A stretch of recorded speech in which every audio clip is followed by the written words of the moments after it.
बिस्मिल्लाहिर्रहमानिर्रहीम अस्सलाम वालेकुम। आज हम first year math chapter 3 exercise 3.2 question number 1 solve करेंगे, जिसमें कहा गया है इफ ए और एंट्रीज दी गई हैं ए आई जे मीन के 3/4 लिखा हुआ है। 3/4 का मतलब 3 रोज और 4 कॉलम्स वाली मैट्रिक्स है हमारे पास। देन शो दैट, तब उन्होंने कहा है जी शो करें कि I3A इज इक्वल टू ए होता है और AI4 इज इक्वल टू ए होता है। तो सबसे पहले हम मैट्रिक्स लिख लेते हैं कि जो ए उन्होंने 3/4 AIJ हमें मैट्रिक्स दी है 3/4 की, तो पहले वो बना लेते हैं। इनके 3 रोज और 4 कॉलम्स। पहले हम रोज के हिसाब से लिख लेते हैं A11 में इनके फर्स्ट रो और फर्स्ट कॉलम, फिर A21 सेकंड रो और first column, A31 third row और फर्स्ट कॉलम। उसके बाद क्योंकि थर्ड रो ही हमें बनाने थे वो बना चुके हैं, अब हम फोर्थ कॉलम तक जाएंगे। तो इस तरह से हमने A12 वन रो और second column, A22 second row और second column, A32 third row और सेकंड कॉलम। उसके बाद A13 फर्स्ट रो और third column, A23 second row और third column, A33 third row और थर्ड कॉलम। के बाद A14 फर्स्ट रो और फोर्थ कॉलम, A24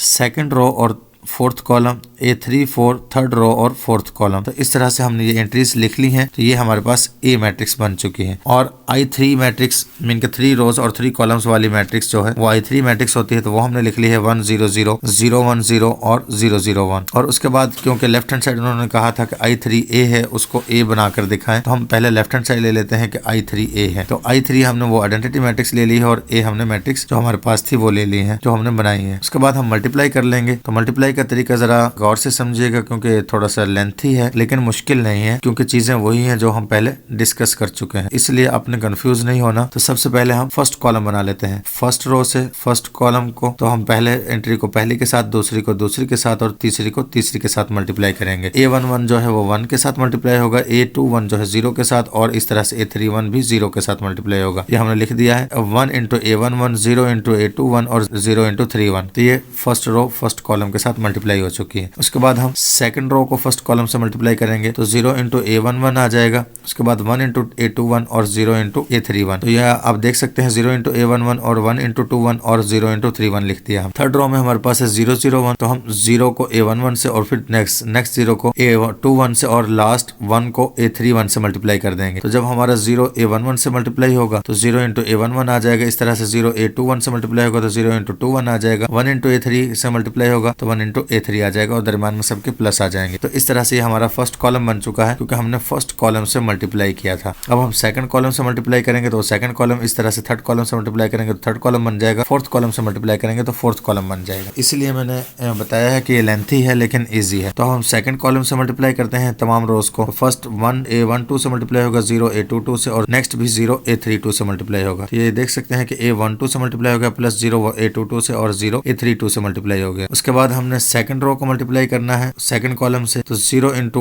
1 2 हो जाएगा, 1 इंटू 2 2 और 0 इंटू 3 2 हो जाएगा। तो इस तरह से हमारे पास 0 इंटू 1 2 आ चुका है। उसके बाद 1 इंटू 2 2 और 0 इंटू 3 2 आ चुका है। अब हम थर्ड रो को इस तरह से सेकंड कॉलम से मल्टीप्लाई करेंगे तो 0 इंटू 1 2, 0 इंटू 2 2 और 1 इंटू 3 2 आ जाएगा। तो यहाँ पर आप देख सकते हैं 0 इंटू 1 2, 0 इंटू 2 2 और 1 इंटू 3 2 हमने लिख दिया है। तो इस तरह से ये हमारा सेकंड कॉलम सॉल्व हो चुका है। अब हम थर्ड कॉलम को सॉल्व करते हैं। थर्ड कॉलम हमारे पास ये था, तो हम थर्ड कॉलम के लिए भी फर्स्ट रो से स्टार्ट करेंगे। तो 1 इंटू 1 3 और 0 इंटू 2 3, 0 इंटू 3 3 हमारे पास आ जाएगा। तो ये हमने लिख लिया 1 इंटू A13, उसके बाद 0 इंटू A23 और उसके बाद 0 इंटू 3 3। नेक्स्ट सेकंड रो से मल्टीप्लाई करेंगे तो 0 इंटू 1 3, 1 इंटू 2 3 और 0 इंटू 3 3 आ जाएगा। तो यहाँ पर आप देख सकते हैं कि 0 इंटू 1 3, उसके बाद 1 इंटू 2 3 और 0 इंटू 3 3 आ चुका है। नेक्स्ट लास्ट रो है, उसे मल्टीप्लाई कर लेते हैं 0 इंटू 1 3, 0 इंटू 2 3 और 1 इंटू 3 3। 0 इंटू 1 3, 0 इंटू A23 आ चुका है, उसके बाद 1 इंटू 3 3 आ चुका है। तो ये हमारा थर्ड कॉलम भी सॉल्व हो चुका है। उसके बाद लास्ट कॉलम है जी। तो अब हम फर्स्ट रो को हम लास्ट कॉलम से मल्टीप्लाई करते हैं तो 1 इंटू A14 और 0 इंटू A24 और 0 इंटू A34 आ जाएगा। तो हमने लिख दिया 1 इंटू 14, 0 इंटू 24 और 0 इंटू 34। उसके बाद सेकंड रो से मल्टीप्लाई करेंगे तो 0 इंटू 14, 1 इंटू 24 और 0 इंटू 34 आ जाएगा। तो वो भी आप देख सकते हैं कि 0 इंटू 14, 1 इंटू 24 और 0 इंटू 34 आ चुका है। उसके बाद लास्ट में 0 इंटू 14, 0 इंटू 24 और 1 इंटू 34 आ जाएगा। तो वो भी हमारे पास आ चुका है 0 इंटू 14, 0 इंटू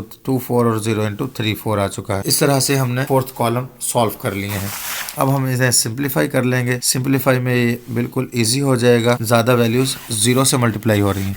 तो फर्स्ट वैल्यू जो है 1 से मल्टीप्लाई हुई कि वो 1 आ चुका है, बाकी दोनों वैल्यूज 0 से मल्टीप्लाई हुई थी इसलिए वो दोनों 0 आ चुकी हैं। अगर सेकंड रो देखते हैं तो 0 से मल्टीप्लाई हुआ है A11, तो दरम्यान में जो है वो 1 से मल्टीप्लाई हुआ है, तो दरम्यान वाला A21 जो है वो एज इट इज आ चुका है, बाकी दोनों 0 हो चुके हैं। इसी तरह से थर्ड रो में से पहला भी 0, दूसरा भी 0, थर्ड 1 से मल्टीप्लाई हुआ है, A31 जो है वो 1 से मल्टीप्लाई हुआ है, A31 बच चुका है, बाकी दोनों 0 हो चुके हैं। उसके बाद जब हम सेकंड कॉलम को देखते हैं तो A12 1 से मल्टीप्लाई हुआ है, बाकी दोनों 0 से मल्टीप्लाई हुए हैं, इसलिए A12 1 से मल्टीप्लाई होकर आ चुका है, बाकी दोनों 0 हो चुके हैं। उसके बाद नेक्स्ट अगर आप देखते हैं कि हमारे पास 0 इंटू 1 2 है, वो खत्म हो जाएगा, 1 इंटू A22 है जो वो बच जाएगा और बाकी दोनों 0 हो जाएंगे। तो अब हम ये भी देख सकते हैं 0 भी दोनों हो चुके हैं और दरम्यान में A22 बच चुका है क्योंकि वो 1 से मल्टीप्लाई हुआ था। उसके बाद लास्ट वाली एंट्री है तो दोनों 0 से मल्टीप्लाई हुए हैं और लास्ट में 1 जो है वो 32 से मल्टीप्लाई हुआ है, इसलिए हमारे पास लास्ट में A32 बच चुका है और बाकी दोनों 0 हो चुके हैं। उसके बाद हम थर्ड कॉलम देखते हैं तो 1 से A13 मल्टीप्लाई हो रहा है, बाकी दोनों 0 से मल्टीप्लाई हो रहे हैं इसलिए बाकी दोनों 0 हो जाएंगे, और 1 से A13 मल्टीप्लाई हो रहा है इसलिए A13 बच जाएगा और बाकी दोनों 0 हो जाएंगे। नेक्स्ट में A13 0 से मल्टीप्लाई हो रहा है और A23 1 से, और नेक्स्ट A33 भी 0 से, तो हमारे पास A23 1 से मल्टीप्लाई हुआ है तो इसलिए A23 बच गया है और उसके बाद दोनों बाकी 0 हो चुके हैं। लास्ट में हम देखते हैं जिस 0 से दोनों मल्टीप्लाई हो रहे हैं, पहले दोनों लास्ट वाला जो है A33 जो है 1 से मल्टीप्लाई हो रहा है इसलिए A33 बच चुका है, बाकी दोनों 0 हो चुके हैं। उसके बाद फोर्थ कॉलम में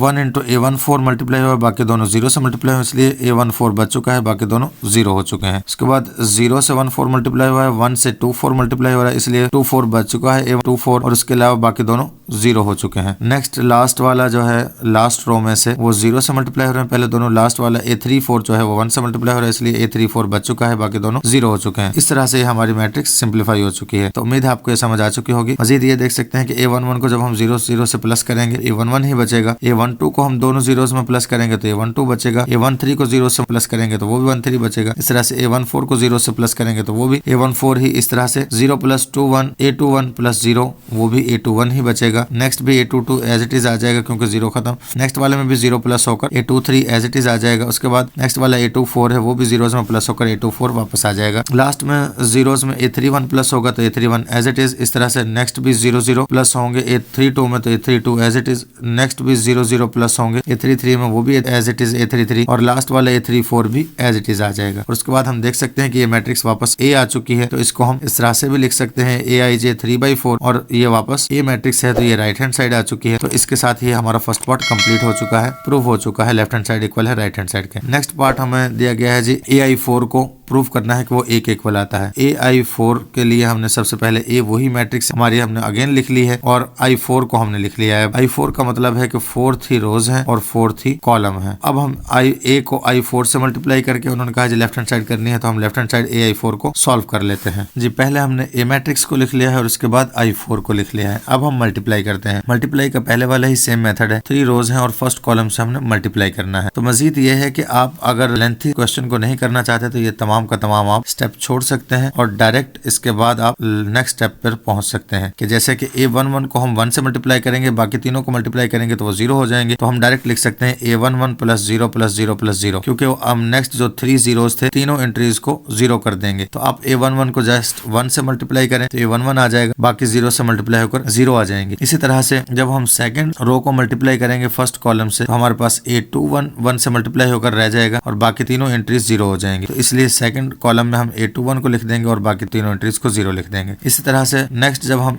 थर्ड रो को मल्टीप्लाई करते हैं फर्स्ट कॉलम से, A31 जो है वो 1 से मल्टीप्लाई होकर बच जाएगा, बाकी तीनों एंट्रीज 0 हो जाएंगी। तो आप लास्ट में A31 और उसके बाद तीनों एंट्रीज को 0 लिख सकते हो। तो उम्मीद है ये आपको समझ आ चुका होगा फर्स्ट कॉलम हमने किस तरह से बनाया है। ये आप बीच में से जो लेंथी काम है वो आप स्टेप छोड़ सकते हैं। उसके बाद हम 3 रोज को सेकंड कॉलम से मल्टीप्लाई कर लेते हैं। सेकंड कॉलम में A11 को हम 0 से मल्टीप्लाई करेंगे वो तो हो जाएगा 0, A12 सिर्फ 1 से मल्टीप्लाई होकर अगेन आ जाएगा और बाकी तीनों एंट्रीज 0 हो जाएंगी। इसलिए हम सेकंड में A12 को लिख लेते हैं, फर्स्ट भी 0 और बाकी तीनों एंट्रीज भी 0 हो जाएंगी। बाई मिस्टेक ये हमने 4 0 लगा दी हैं, 2 zeros हैं, 1 0 हम स्टार्ट में लिख चुके हैं, इसलिए A12 ही 1 से मल्टीप्लाई होकर बचेगा और बाकी 2 0 और स्टार्ट में भी 0 बचेगा। उसके बाद नेक्स्ट देख लें जी, ये हमारे पास हर स्टेप में फोर्थ एंट्रीज आ रही हैं, तो इसमें बाई मिस्टेक हमने फिफ्थ एंट्रीज लगा दी हैं जिसमें ये लास्ट वाले जीरोस नहीं है। तो ये आप ख्याल रखिएगा कि अगर आप स्क्रीनशॉट भी लेते हैं तो ये एक मिस्टेक है यहाँ पर। इस तरह से नेक्स्ट हम जब मल्टीप्लाई करेंगे सेकंड रो को सेकंड कॉलम से, तो हमारे पास जो A22 है वो 1 से मल्टीप्लाई होकर बच जाएगा, बाकी पहली एंट्री और थर्ड और फोर्थ एंट्री भी 0 हो जाएंगी। तो इस तरह से हमने यहाँ पर A22 को लिख दिया और बाकी तीनों 0 लिख दिए हैं। नेक्स्ट थर्ड रो को जब हम मल्टीप्लाई करेंगे, थर्ड रो में हमारे पास सेकंड में है A32, वो 1 से मल्टीप्लाई होगा और बाकी पहली और तीसरी और चौथी एंट्रीज 0 हो जाएंगी। हमने A32 को लिख दिया और बाकी एंट्रीज को 0 कर दिया है। इसी तरह से जब हम थर्ड कॉलम से मल्टीप्लाई करेंगे तो थर्ड वाली एंट्री बचेगी जस्ट, और उसके अलावा पहली दो एंट्रीज और लास्ट वाली एंट्री 0 हो जाएंगी। जैसे हम मल्टीप्लाई करेंगे तो A31 जो है वो थर्ड वाली एंट्री है, तो थर्ड वाली से मल्टीप्लाई होगी तो ये A13 बच जाएगा, बाकी तमाम 0 हो जाएंगे। तो इसलिए हमने पहले दोनों 0 और 13 और उसके बाद 0 लिख दिया है। सेकंड रो को जब हम मल्टीप्लाई करते हैं तो उसमें भी सेम ऐसे ही होगा कि थर्ड एंट्री है जो A23 वो 1 से मल्टीप्लाई होगा तो A23 हमारे पास बच जाएगा, बाकी पहली दो एंट्रीज और लास्ट वाली एंट्री 0 हो जाएंगी। इसी तरह से जब हम थर्ड रो को मल्टीप्लाई करेंगे तो उसमें भी सेम A33 थर्ड एंट्री है वो 1 से मल्टीप्लाई होकर बच जाएगी और बाकी पहली दो और लास्ट वाली एंट्री 0 हो जाएंगी। तो ये हम देख सकते हैं पहली दो एंट्री और लास्ट वाली एंट्री 0 हो चुकी है और थर्ड एंट्री हमारे पास एज इट इज आ चुकी है। नेक्स्ट अगर हम मजीद कॉलम से मल्टीप्लाई करते हैं तो हमारे पास लास्ट में 1 है, इसलिए लास्ट एंट्री जो मल्टीप्लाई होगी वो 1 बच जाएगी और पहली तीन एंट्री 0 से मल्टीप्लाई होकर 0 हो जाएंगी। तो लास्ट में हमारे पास A14 है, इसलिए हमारे पास A14 बच चुका है, पहले तीनों एंट्री 0 हो चुकी है। इस तरह से जब सेकंड रो को मल्टीप्लाई करेंगे तो इसकी लास्ट एंट्री है A24, वो 1 से मल्टीप्लाई होकर बच जाएगी A24 और बाकी तमाम एंट्रीज 0 हो जाएंगी। उसके बाद नेक्स्ट लास्ट रो है, जब हम इसको लास्ट से मल्टीप्लाई करेंगे तो A34 लास्ट एंट्री है वो 1 से मल्टीप्लाई होकर A34 बच जाएगी और बाकी तमाम एंट्रीज 0 हो जाएंगी। तो इस तरह से हमारे ये first column, second column, third column और फोर्थ कॉलम सॉल्व हो चुके हैं। मजीद हम जब इनको सिंप्लीफाई करेंगे तो हम जानते हैं कि 0 से प्लस होकर बाकी तमाम 0 हो जाएंगे। तो हमारे पास जो बचेगा फर्स्ट कॉलम में से A11 बचेगा और उसके बाद A21 बचेगा और A31 बचेगा। तो इस तरह से हमारा ये फर्स्ट कॉलम बन चुका है। सेकंड कॉलम में से हमारे पास A12, A22 और A32 बच जाते हैं, बाकी तमाम 0 हो जाते हैं, तो वो हमने लिख दिए हैं A12, A22, A32। Third column में से हमारे पास A13, A23 और A33 बच जाते हैं और बाकी तमाम 0 हो जाते हैं। और फोर्थ कॉलम में से हमारे पास A14, A24 और A34 बच जाते हैं और बाकी तमाम 0 हो जाते हैं। तो इस तरह से हमारा आंसर आ चुका है और ये मैट्रिक्स हमारी वापस यही मैट्रिक्स है जिसको हमने शॉर्ट फॉर्म में लिखा हुआ था AIJ 3/4। तो ये A मैट्रिक्स थी, तो ये हमारा आंसर आ चुका है। मीन के हमने I4A को A के इक्वल प्रूव करना था, तो हमने AI4 को प्रूव कर दिया है कि वो A के ही इक्वल है। मीन के राइट हैंड साइड आ चुकी है। इसके साथ ही हमारा क्वेश्चन नंबर 1 कंप्लीट हो चुका है। मिलते हैं नेक्स्ट वीडियो में, तब तक के लिए अल्लाह हाफिज।